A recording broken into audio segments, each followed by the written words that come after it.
किराए की बहू। विक्रम की उम्र शादी के लायक हो गई थी, लेकिन अब तक उसकी शादी नहीं हुई थी। बस इसी बात से परेशान उसकी माँ हर जगह अपने बेटे के लिए शादी की बात फैला देती है। ऐसे ही एक दिन विक्रम के लिए एक लड़की का रिश्ता आता है, लेकिन विक्रम को लड़की पसंद नहीं आती, जिस कारण विक्रम उस लड़की से शादी करने से मना कर देता है। माँ, मैं इस लड़की से शादी नहीं करूँगा। आप कैसी कैसी लड़कियां दिखा रही हैं मुझे। मेरा और इसका कोई मैच ही नहीं है। कहाँ मैं कहाँ ये। अरे थोड़ा लेवल का ढूंढिए माँ। अरे देख बेटा, इतनी लड़कियों को रिजेक्ट करना सही नहीं है। पांचों उंगलियां एक बराबर नहीं होती। अरे कुछ ना कुछ खराबी तो निकलती ही है ना। लेकिन इसका मतलब ये तो नहीं ना माँ कि आप मुझे किसी के भी साथ बांध देंगी। हाँ तो तुझे अगर कोई पसंद है तो बता दे, मैं तेरी शादी उसी से करा दूंगी। माँ, अगर मुझे कोई लड़की पसंद होती तो इस घर में मैं इतने ड्रामे होने ही नहीं देता। मैं खुद ही उस लड़की को अपने घर ले आता। इतना बोलकर विक्रम अपने कमरे में चला जाता है, लेकिन विक्रम का ऐसा बर्ताव देखकर सुमन रोने लगती है। उसे रोता देख उसका पति राजेश कहता है, सुषमा, तुम क्यों विक्रम की चिंता कर रही हो? अरे जब उसकी शादी लिखी होगी तब हो जाएगी। अरे लेकिन अब मुझसे घर के काम नहीं होते, मेरी उम्र होती जा रही है। जिस तरह विक्रम के नाटक है ना, उससे तो साफ जाहिर होता है कि ये शादी करना ही नहीं चाहता। या तो ये किसी लड़की को पसंद करता है या फिर यूं ही कवारा रहना चाहता है। राजेश जी, आप विक्रम को समझाओ ना, क्या पता आपकी बात करने से मान जाए। सुमन की बात सुनकर राजेश विक्रम के कमरे में जाता है और उसे समझाने की कोशिश करता है, लेकिन विक्रम तो अपने ही पापा को समझाने लगता है। ठीक है पापा, मान लिया मैंने आपकी पसंद की लड़की से शादी कर ली, लेकिन मैं अगर उसे कहीं बाहर लेकर जाऊंगा तो आपने सोचा है लोग क्या कहेंगे?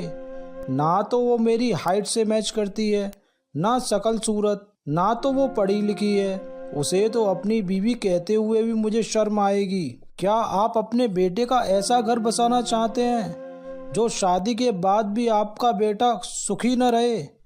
अगर आप अपने बेटे की खुशी नहीं चाहते, अगर आप चाहते हैं कि आपके बेटे का रिश्ता दुनिया के सामने रहे लेकिन उसकी पर्सनल लाइफ हमेशा प्रॉब्लम में रहे, तो ठीक है, मैं शादी करने के लिए तैयार हूँ। विक्रम की बात सुनने के बाद राजेश इस शादी के लिए इनकार कर देता है और वो अपने बेटे का सपोर्ट लेता है।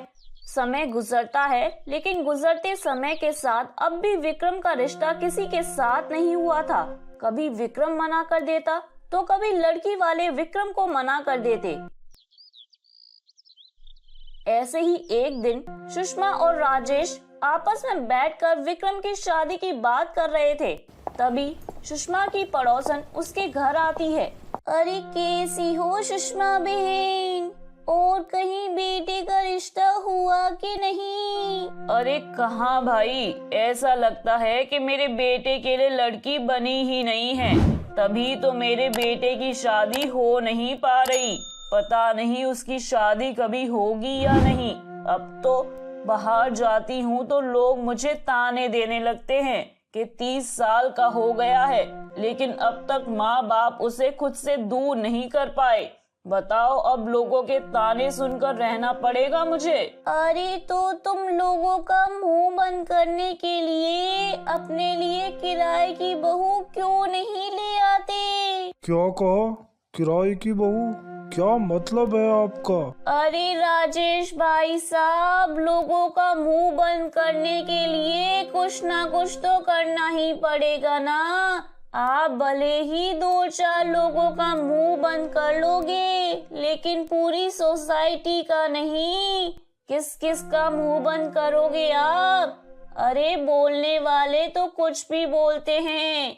वैसे मेरी मानो तो आप लोग ना दिखाने के लिए अपने बेटे की नकली शादी कर दो। इसी बहाने लोगों का मुंह भी बंद हो जाएगा और आपके घर में भाड़े की बहू भी आ जाएगी। अरे लेकिन आप कहना क्या चाहती हैं, हमें समझ नहीं आ रहा। अरे किराए की बहू बनेगी कौन आखिर? कौन है जो यहाँ किराए की बहू बनने को तैयार होगी? अरे सुषमा बहन, आजकल पैसा बड़ी चीज है और गांव में बहुत से ऐसे घर हैं जिन्हें पैसों की सख्त जरूरत होती है। तुम एक काम करो, मैं तुम्हें एक लड़की का नंबर दे रही हूँ, इसको पैसे की सख्त जरूरत है और आपको बहू की। पैसे के लिए कुछ दिन के लिए आपकी बहू बन जाएगी और जब इसका समय पूरा होगा तो आप लोगों को बता देना तुम्हारी बहू का एक्सीडेंट हो गया है और वो इस दुनिया में नहीं है। राजेश और सुषमा को पड़ोसन की बात सही लगती है और वो ठीक ऐसा ही करने की सोचते हैं। शाम को जब विक्रम घर आता है तो वो विक्रम से इस बारे में बात करते हैं, जिस पर अब विक्रम भी हाँ कर देता है और वो तीनों वैसा ही करते हैं जैसा उसकी पड़ोसन ने बताया था। लोगों की नजरों में वो राधा नाम की लड़की को अपने घर बहू बनाकर ले आते हैं। बेटा राधा, ये हमारा घर है, तुम्हें यहाँ हमारी बहू बनकर रहना होगा और जब तक मैं ना कहूँ तब तक तुम इस घर से कहीं जाना मत। और हाँ, ध्यान रहे, तुम्हें यहाँ बहू बनकर रहना है और तुम्हें कभी भी किसी के सामने ये नहीं जताना कि हम तुम्हें किराए पर लेकर आए हैं। जी आंटी जी, जैसा आप कहें। अरे राधा, मुझे ना आंटी जी मत कहो, माँ जी कहो। हाँ माँ जी। ठीक है जी मम्मी जी। राधा और सुषमा आपस में बात कर रहे थे, तभी वहाँ सुषमा की एक सहेली आती है और राधा को देखकर कहती है, अरे सुषमा, तूने हमारे विक्रम की शादी कर दी और हमें बताया भी नहीं। अरे बस वो क्या है ना, शहर में कोई लड़की नहीं मिल रही थी तो मैंने अपनी जिठानी को कहा लड़की ढूंढने के लिए।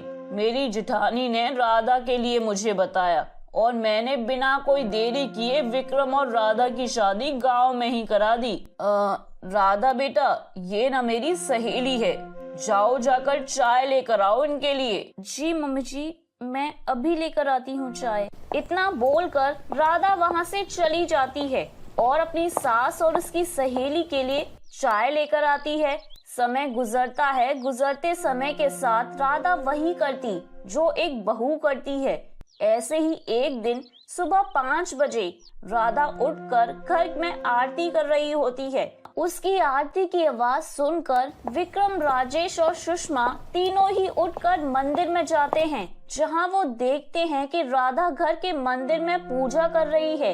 ये देखकर कहीं ना कहीं विक्रम को भी अच्छा लगता है, लेकिन वो अपने माँ बाप के सामने कुछ नहीं बोलता। सुषमा, लगता है किराए के रूप में हमें अपनी असली बहू मिल गई है। हाँ राजेश जी, आप बिल्कुल सही कह रहे हैं, मुझे भी ऐसा ही लगता है, लेकिन हम इसे रोक भी तो नहीं सकते क्योंकि ये तो सिर्फ यहाँ 3 महीने के लिए आई है। बोलकर सुषमा उदास होकर अपने कमरे में चली जाती है। समय गुजरता है और गुजरते समय के साथ विक्रम और राधा को भी एक दूसरे से प्यार हो जाता है, लेकिन वो दोनों अपना अपना प्यार एक दूसरे के सामने जाहिर नहीं कर पाए। गुजरते समय के साथ अब राधा के जाने का समय आ जाता है। वो अपना सामान पैक कर रही थी, तभी वहाँ विक्रम आ जाता है और उसे इस तरह सामान पैक करता देख पूछने लगता है, राधा, तुम अपना सामान पैक क्यों कर रही हो? कहीं जा रही हो क्या? विक्रम की ऐसी बात सुनकर राधा अपनी आंखों में आंसू लिए विक्रम की तरफ देखती है। विक्रम जी, मेरे जाने का समय हो गया है, मेरा समय पूरा हो चुका है, इसलिए मुझे यहाँ से अब जाना होगा। क्या तुम्हारे जाने का समय हो गया है? तुम मुझे छोड़कर जा रही हो? विक्रम की बात सुनकर राधा बेड पर बैठ जाती है और रोते हुए विक्रम से कहती है, विक्रम जी, जाना तो मैं भी नहीं चाहती इस घर से, क्योंकि इस घर में मुझे सबसे प्यार हो चुका है। भले ही मैं इस घर की किराए की बहू बनकर आई थी, लेकिन मुझे कभी इस घर में ये एहसास नहीं हुआ कि मैं इस घर की असली बहू नहीं हूँ। और तो और विक्रम जी, जाने अनजाने में मैं आपसे प्यार भी करने लगी हूँ। मैं इस घर से नहीं जाना चाहती विक्रम जी, नहीं जाना चाहती, मुझे रोक लीजिए। राधा और विक्रम की बात सुनते ही राजेश और सुषमा आ जाते हैं। राधा बहू, हमने तुम्हारी बातें सुन ली हैं और मैं तुम्हें यहाँ से जाने नहीं देना चाहती, इसलिए मत जाओ बेटा।